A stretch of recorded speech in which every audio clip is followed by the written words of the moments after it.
Next is understanding WordPress keywords. WordPress के keywords use किए जाते हैं। Meta keywords, focus keywords, improve search engine ranking. अब मैं आपको दिखाती हूँ ऑप्शन ये है क्या चीजें। कुछ कुछ चीजें दिखा देती हूँ, बाकी वेबसाइट करते टाइम दिखाया जाएगा।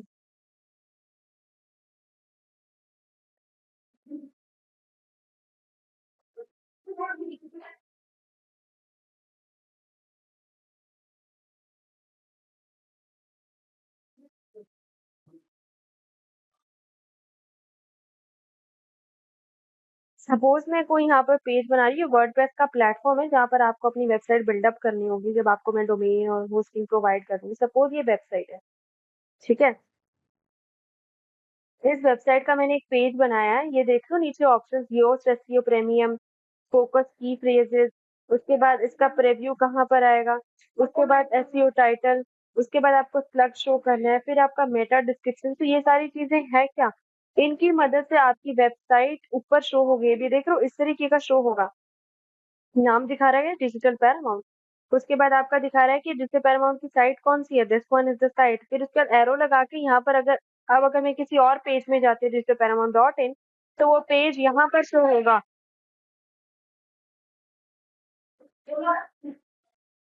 उसके बाद ये क्या शो कर रहा है कि मैंने अपने पेज का हेडलाइन क्या रखा है, डिजिटल पैरामाउंट इसने बाय डिफॉल्ट उठा रखा है। मैं चेंज करूंगी अगर यहाँ पर से अपना टाइटल वगैरह और यहाँ से की फ्रेजेस चेंज करूंगी, तो ये सारी चीजें चेंज होगी।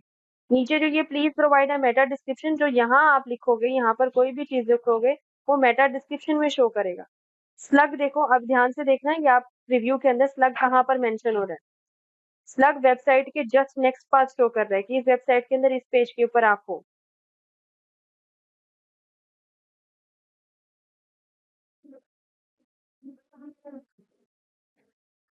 ये की फ्रेज होता है, लाइक इसी को आप सर्च करोगे, ये की फ्रेज होता है। की फ्रेज यानी कि जो मेन फ्रेज जिसके ऊपर आप सर्चिंग करोगे सर्च इंजन के ऊपर, that is the key phrase. ये देख लो इसका फोकस पॉइंट देखो, ये रेड हो रखा है। तो जब तक ये ग्रीन नहीं हो जाएगा, तब तक ये क्या बता रहा है कि आपका एसईओ जो है अच्छा नहीं है, वो जल्दी से सर्च आउट नहीं होगा। तो एसईओ को जब तक आप ग्रीन ना कर लो, तब तक आप इसकी एडिटिंग कंटिन्यू करके रखोगे। ऐसे टेक्स्ट ढूंढो, ऐसे स्लग्स ढूंढो, ऐसा मेटा डिस्क्रिप्शन ढूंढो कि जो रिलायबल हो, रेलेवेंट हो और इनसे मैच करता हो। अब देखो ये ऑरेंज हो गया, पहले रेड था, now it has been orange in colour. Orange mean हाँ ठीक है, थोड़ी बहुत रिलायबिलिटी आई, ये कुछ चीजें हैं जो मैच कर रही हैं। तो क्या चीजें होनी चाहिए, की फ्रेज ऐसा बनाओ जो आपके स्लग से मैच खाता हो, और आपके मेटा डिस्क्रिप्शन में ऐसा डिस्क्रिप्शन लिखो 150 वर्ड्स तक का, जिसके अंदर कई सारे कीवर्ड्स मेंशन हो और बेसिकली ये स्लग भी आ रहा हो और ये फोकस की फ्रेज भी आ रहा हो। तब ये अपने आप ग्रीन इन कलर हो जाएगा, ठीक है। वो कहाँ से आपको चेकआउट करना है, Chat GPT, you already have it. So आपको उसका यूज करके ये तीनों चीजें बनानी है, या खुद बना लो, क्योंकि अब तो नॉर्मल सी चीज है। अगर आप कोई पेज बना रहे हो, डिजिटल मार्केटिंग कोर्स का पेज बना रहे हो, तो एग्जैक्ट है कि की फ्रेज भी वही आएगा।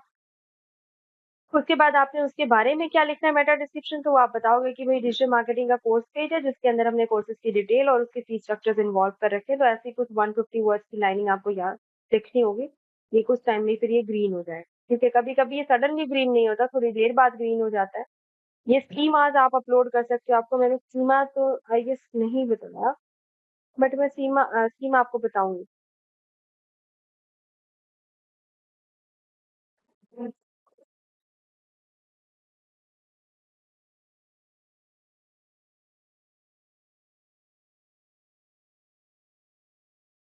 मेटा कीवर्ड समझे आपने, वो जो की फ्रेजेस है those are meta keyword. Sorry, key phrases थे, those are key phrases.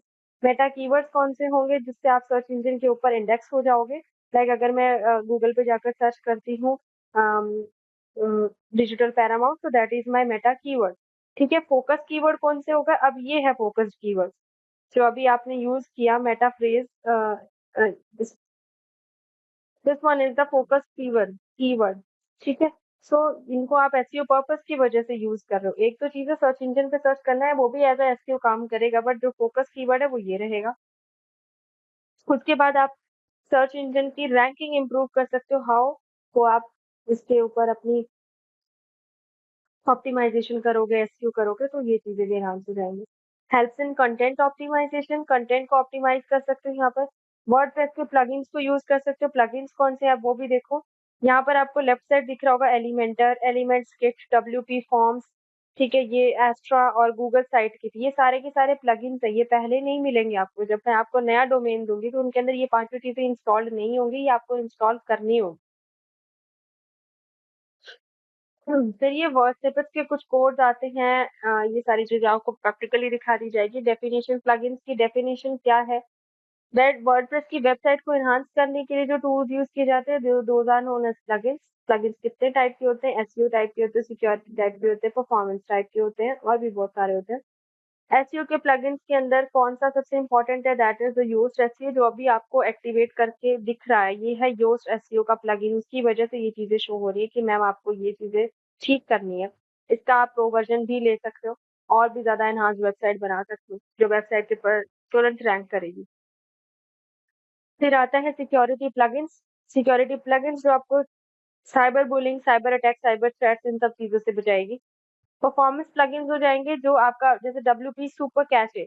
Super cache यानी कि आपकी जो कैश मेमोरी होती है, जो थोड़े टाइम के लिए कोई मेमोरी रह जाती है वर्डप्रेस के ऊपर एडिटिंग करते टाइम, तो ये उसको मैनेज करती है, लाइक डिलीट करना time to time, with in 1 day delete करना है, विद इन आवर डिलीट करना है, तो ये परफॉर्मेंस प्लगइन यूज होता है। इंस्टॉलिंग प्लगइन्स, इंस्टॉल प्लगइन्स को कैसे इंस्टॉल कर सकते हो, आपको सिर्फ जिप फोल्डर को ले जाकर, जैसे जिप फाइल हमारे पास पड़ी रहती है, उसे सिर्फ इंस्टॉल करनी है। इसका प्रैक्टिकल यूज कैसे कर सकते हो, आप प्रोडक्ट्स और सर्विसेज डिलीवर कर सकते हो, ई कॉमर्स की कैपेबिलिटी शो कर सकते हो, और जिस सैंपल्स को डिस्प्ले कर सकते हो। सैंपल्स मीन्स कभी मान लो कि मेरा कोई प्रोजेक्ट मैंने बनाया है, मैं उसे डिस्प्ले करना चाहती हूँ ऑन माय पोर्टफोलियो वेबसाइट या किसी भी वेबसाइट के ऊपर आप बना सकते हो, बट स्टिल इनको एक एक कैटेगरी दे रखा है, ठीक है, just to maintain the whole system. फिर ये इसका समरी है, इट वाज लाइक कि वर्डप्रेस वर्सेटाइल क्यों है, इसके इंपॉर्टेंट फीचर्स क्या हैं, एप्लीकेशंस कौन-कौन से होते हैं, या फिर आप क्या-क्या यूज कर सकते हो, मैं ऑलरेडी आपको बता चुकी हूँ। और ये आपका लास्ट पेज था जिसके ऊपर फुल डिटेल्स थी कि प्रोटोकॉल क्या है, सब डोमेन क्या है, domain TLD, port, path, query, ये सब क्या-क्या चीजें हैं, कहाँ से खरीदनी है वो मैंने आपको बता दिया है। डोमेन नेम्स और आपको होस्ट नेम्स यहाँ से मिल जाएंगे सारे के सारे। अब चलते हैं, लास्ट टाइम जो मैंने आपको स्टडी कराया था वो क्या था, डोमेन की होस्टिंग कैसे खरीदनी, डोमेन की दीदी होस्टिंग कैसे प्रोटोकॉल खरीदनी। वाला समझाऊंगा आपसे। प्रोटोकॉल, प्रोटोकॉल पे आपको कुछ करना नहीं है, बस आपको ये पता होना चाहिए कि HTTPS hyper text transfer protocol है, जो आपके टेक्स्ट को आपके डिजायरेबल